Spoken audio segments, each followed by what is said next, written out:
I don't have words. I don't. I do not have words. How long? That's what I want to ask everybody who's not a Pacers fan. How long? How long are we going to keep pretending like Tyrese Haliburton is not like one of the most clutch players in basketball? I mean,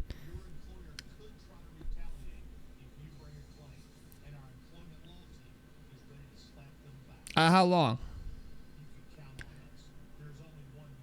I know this is going to sound crazy, okay?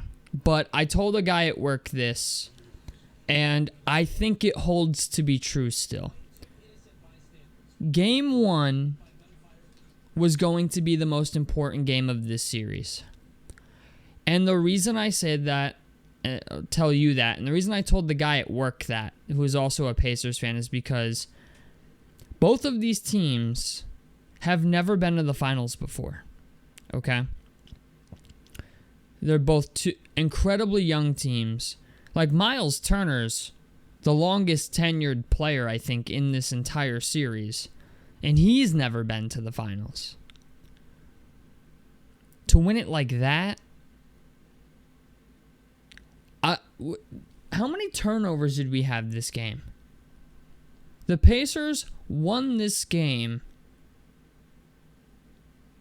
with how many turnovers? It was a lot. I mean, a fucking lot.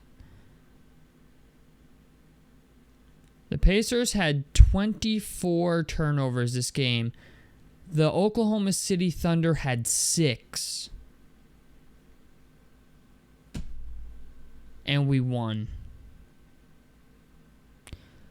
Losses like that are demoralizing. We saw it with, not really Milwaukee, but we saw it with Milwaukee in Game 5, right? We saw it against the Cavs in Game 2. Saw it against the Knicks in Game 1. And now we saw it with OKC in Game 1. Now, I'm not counting OKC out by any means, because they are a very good team. Took us a little longer than would have liked for us to figure them out a little bit and figure out what their strategy was and what they were doing. But that 12-2 run in the fourth quarter put us back in the game. And then what did we do? We shut the fucking door on them. That's what we did. They keep disrespecting Tyrese Haliburton, voted the most overrated player in the league. Somehow Mr. Overrated just keeps sending motherfuckers to Cancun early. This has been easily the greatest, most fun playoff run of any team I have ever watched. I've watched a lot of basketball in my day, boys. And I'm sure a lot of you have too. Even if you're not a Pacers fan, you've watched a lot of basketball.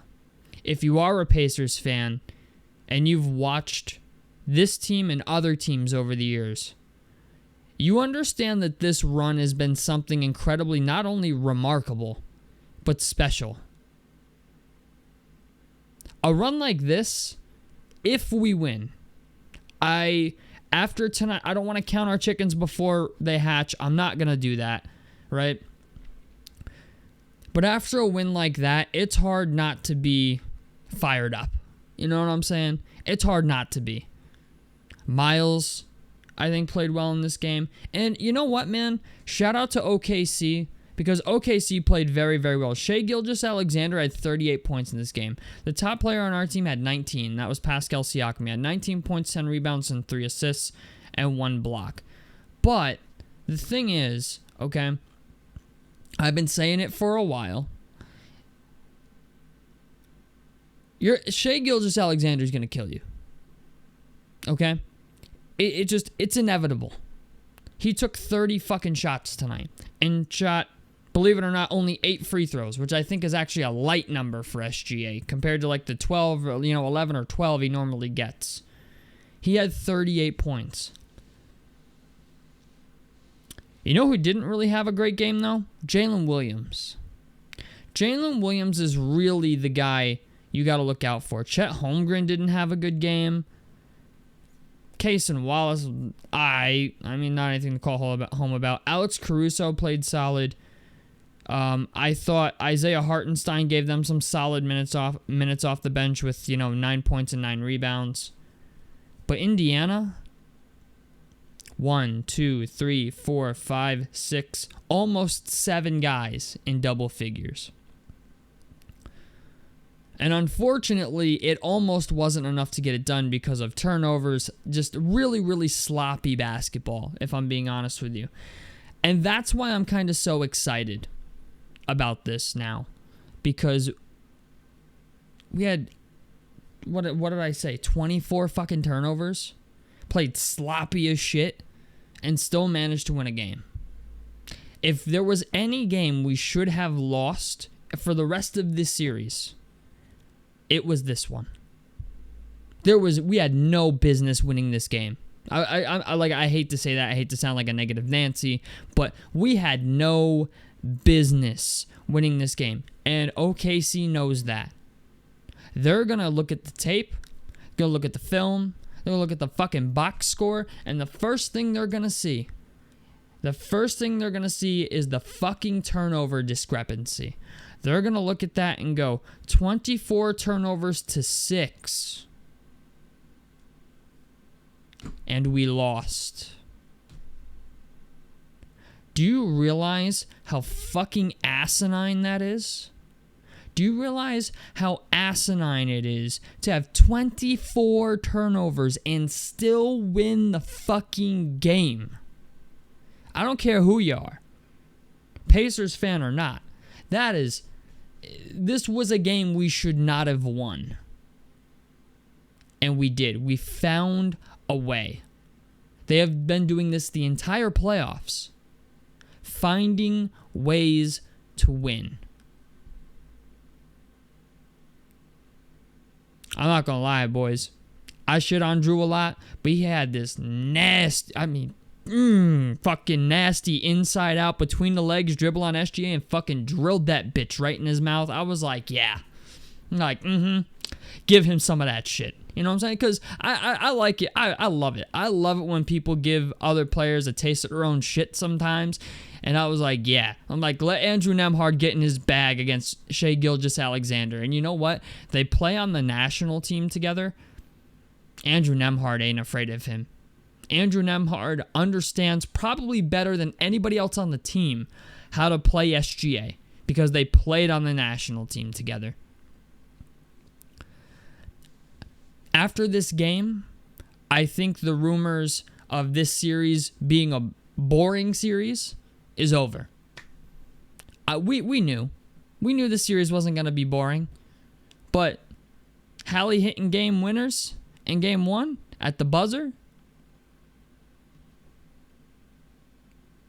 I think people get so caught up in the locations of teams and not the talent. I think even my cousin, right? I was talking to my cousin 3 days ago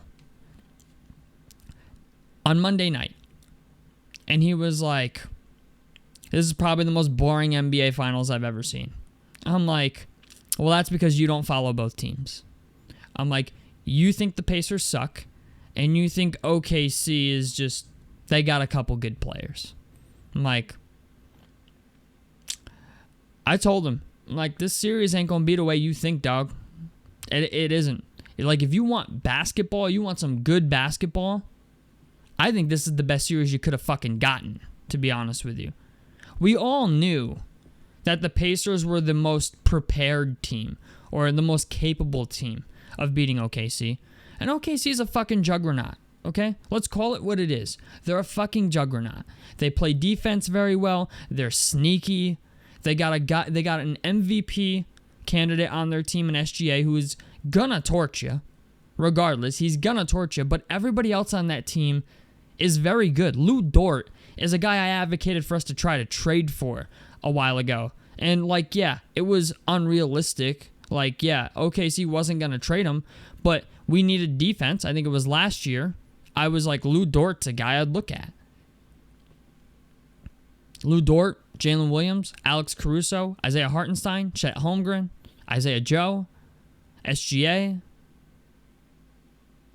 You look at the Pacers, Tyrese Haliburton, Pascal Siakam, Aaron Nesmith, Andrew Nembhard, TJ McConnell, Obi Toppin. What are we doing? We have two incredibly deep teams that are all depth. Are they saying this series is going to be boring? No. I don't know if I gave you guys my prediction for the series, but I did have Pacers in 7. Wholehearted truth. I told the guy at work yesterday, Pacers in 7. And he was like, I've called every series correctly so far. But he was like, you've been right so far. And I'm like, I hope I continue to be right. But this game, I'm telling you, this game is going to haunt OKC for the rest of the fucking series because they have never been here before. Neither have we, but it's way better to be on the winning side of it than it is to be on the fucking losing side of it. Because when you're on the losing side of it, it lingers. 24 turnovers. You will let a team with 24 turnovers beat you when you had 6. You let them back into the game. And then you let Tyrese Haliburton hit a game winner. I'm telling you, these young teams, OKC is very good. They might even shake it off. Maybe. But when we get deep into the series, believe me, it's going to be in the back of their mind. Because they understand anything can happen. When you play Indiana, no lead is safe. And they learned that tonight. They learned that the hard way. That will be in their minds for the rest of the fucking series. Don't matter, dog. Don't matter if you're up by 6 points or 14 points. Just know, no lead is safe. Even if you think it is. Hell, I was starting to fall asleep in the third quarter, dog. I was over there watching it. So I'm like, the score was 77-90. And I was like, was it late third quarter? Early fourth? Yeah, late third quarter. It was like 77-90. And I was like, ain't looking good. And I just kept watching it. Sure enough, we crawled back into the game. Went on a run to get back in it.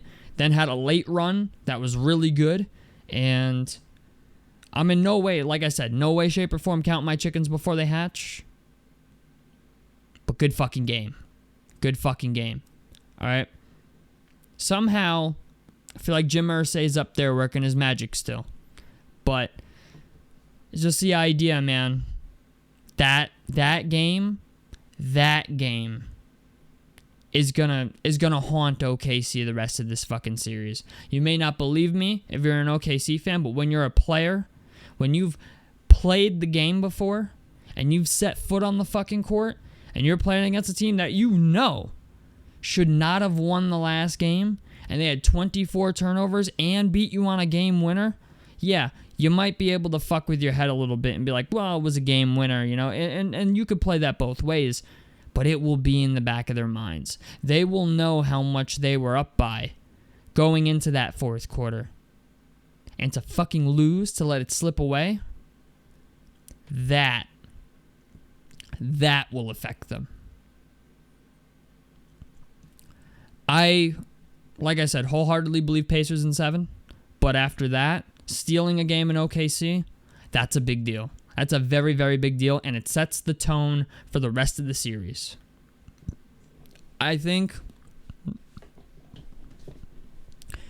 still think it's Pacers in 7. Maybe it's Pacers in 6 now, because this was a very, very big deal. But enjoy it. If you're a Pacers fan, fucking enjoy it. Because this was a game we should not have won.